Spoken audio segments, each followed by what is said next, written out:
just share a few thoughts on that. And this is just from a pastor's perspective, and in no way, shape, or form do I feel like I have anywhere near the answers for all of this, because I don't think any pastor or rabbi or imam does. These events confront us with really hard things about life, like the question, how can there be a loving God and so much pain and suffering in the world? And I think probably a lot of us are in particular drawn to the story of the girls in the camp getting washed away. And just for those of us with daughters, and I have three of them, that really strikes home. And so, what do we do? How do we sort of hold it? Well, a couple of simple thoughts that come to my mind. One is that there's never like the answer. There's never the one thing we're going to say or do that's going to justify it all or make it all somehow make sense. And there just isn't. When these kind of events happen, they are deeply tragic. They create despair. They create all kinds of challenges for people and obviously for the families especially. So there isn't like the one answer. And that's an important part to start, because some people go into these and they want to fill the space with all kinds of answers, all kinds of thoughts. And my experience is no, dealing with people who are going through a tragic circumstance, the best answer you can have is just to be quiet, just simple silence. So that's the starting point. The other points to kind of think of, and this is more what we might hold in the back of our minds. And the second point is one around compassion. And the word compassion is this beautiful word. It literally means to suffer with. And that idea that this is what we want to do is we want to extend our compassion, and we want to extend heartfelt prayers. And again, one of my little bugaboos is people say, well, don't say, my thoughts and prayers are with you. What does that mean? Well, it means a lot, actually. I love the idea that when times are hard, that people will say a prayer for someone else. I think that really matters. And I think that compassion really matters for other people, because of course our hearts break. But as we often say here at New Church Live, our hearts break. And at the same time, if we allow it, our hearts will be broken open. So allowing there to be that compassion. And within that is God's compassion too, God's suffering with. And that idea of God's compassion, real important with this second point, is that God's heart is always the first to break, is always the first to break. And I just think we see that over and over again. And sometimes I wonder sometimes, like, we forget the Easter story. These tragic events happen. Sort of, how could God allow this to happen? And we forget Easter. Like, Easter's a story filled with really tragic circumstances, and tragic circumstances are part of the human condition. And they're so hard and they're heartbreaking. And we just want to do the best we can to support people. And it's never that easy. It's never easy answers. Again, that circles back to number one. And the third one is just do what we can do. So we have events like this. They are clearly heartbreaking. And what can we do? And sometimes with something like Texas, I don't know. I mean, you may be called to a particular thing. You may be called to donate money or donate time. I was looking at these amazing volunteers who are going out and trying to search and recover people so that the families can have a way to put them to rest. That's beautiful stuff. It's all Mr. Rogers like watch for the helpers. And there's a way in which, too, if we're finding that there isn't anything we're feeling called to do out there, something specifically around Texas, is there something that we can do closer to home?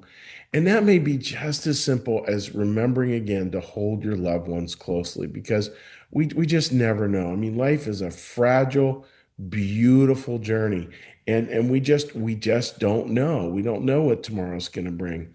And can we at the same time, acknowledge that, and without allowing that to paralyze us, that we don't know, to know what we do know in that moment. And we do know that we share life with people. And we do know that God has put us in the worlds we're supposed to heal. And we do know that we can love our loved ones, that we can spend time with them, and we can, whatever that means, that those small little random acts that just add up to the world being a better place despite all the challenges. And in summary, I would say, like, like many of you, just my heart's broken over this. I mean, it's sort of hard to put your head around.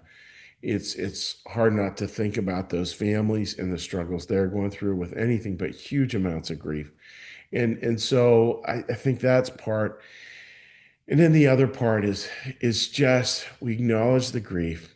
We allow that grief to settle us. We don't try to fill really hard grief-filled spaces with a lot of words and explanations. And we just remember God's here too. God's heart is the first to break. He walks with us on this journey, heartbreak and all. And do we get to a better place? I wouldn't say that. I think we get to a place where our faith and our love, they have depth to them, and they have a way that they've been over the years able to be to more and more steadily hold a lot of the challenges of life, as well as more and more steadily hold a lot of the joys of life. And that's sort of what we're here to do, to be able to hold all those things, even in times that are really difficult. And yeah, and I guess the main one I'd want everyone to hear is just our hearts break. Our hearts, on behalf of everyone here at New Church Live, our hearts and our prayers and our thoughts are with all those families in Texas who are moving through the loss of loved one. And that's probably the fullest story we can offer at this time. So that's the thought for today, friends. Just, again, something thinking about, and something, we just need to talk about when these things come up. So with that, what we're going to do now we're going to do our little meditation, and we're going to do a little prayer, a little meditation, a little prayer, a little blessing. And this one is being shot archived, so please just leave comments, and then we will respond to them in due kind tomorrow morning. So let's get a little breath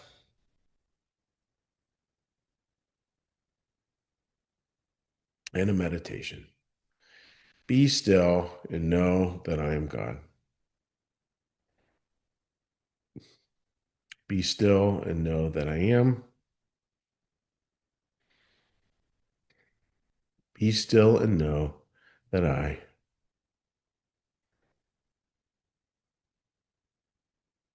Be still and know that.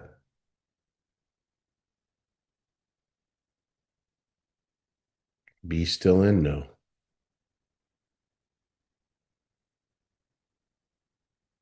Be still and be still. Be. Our Father, who art in the heavens, hallowed be thy name. Thy kingdom come, thy will be done, as in heaven, so upon the earth.